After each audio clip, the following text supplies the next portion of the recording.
Beautiful morning, good ground, and a nice bit of 6-7 mil yesterday, so it's lovely ground. And just what we wanted, went back to the mile and took a few turns there and then worked back down the far side track, the one we're racing on. We raced here Saturday, but very pleased with the work, built it up nicely, and I wanted to just to stay with her lead horse. I'm not here to see if we can go 8 lengths clear or anything like that, but I was very pleased with the work. Good healthy blow, and it went to plan, which doesn't always happen with work mornings.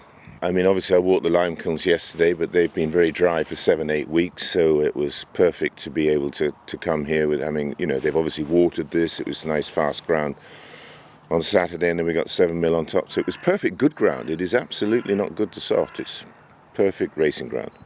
She enjoys herself. She got down there and she took hold. Frankie said he pulled her all the way down to the rubbing house. So he was feeling a bit weak time he came back, but no, she worked just how we wanted, and she seems very happy now, cooling out. Well, you saw her walking around here cooling out. Well, she's, you know, obviously she's a great, powerful physique. She's great depth, great heart room. She's got a wonderful mind on her. She's very competitive, very strong in her thinking, and you saw her there. She just got the measure of her lead horse, and she's got clever now. That she'll just, you know, I'm not going to rush off and be an exuberant young girl. I just stay there, keep my measure of the other horse. She's what she did in the King George, that kind of way of racing now. So she's got older and cagey and cleverer about her tactics. And I think the jockey's gone soft on her too, but that's a joke. I think he's in love with her. She had a difficult year last year, came back from surgery, and then won well at Kempton, probably the best race ever run on the all-weather, and with Crystal Ocean, and then we ran into a blip, you know. But at the moment, I may run into a blip tomorrow. You know, this is horses. You just have to be prepared for anything.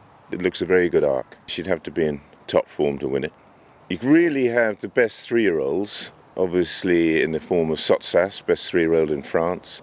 You also have, of course, Japan, who's looking like the best 3-year-old colt right now. And so you have those two to contend with, which you give weight to. And then, of course, you have, in France, Valgeist, who, if the ground remains like it is at the moment, will run a huge race, because he's never quite had his ground in the arc. And Andre tells me he's training better than ever as a 5-year-old. He's taking the work like he never did before. And he won his trial well.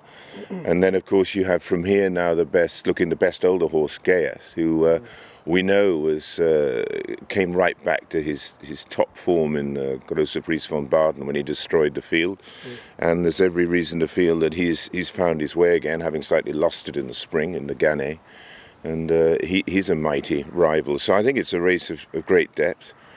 We probably don't have a 3-year-old filly there, but you never know. They get a bit of weight, we'll see. But it looks a very good arc.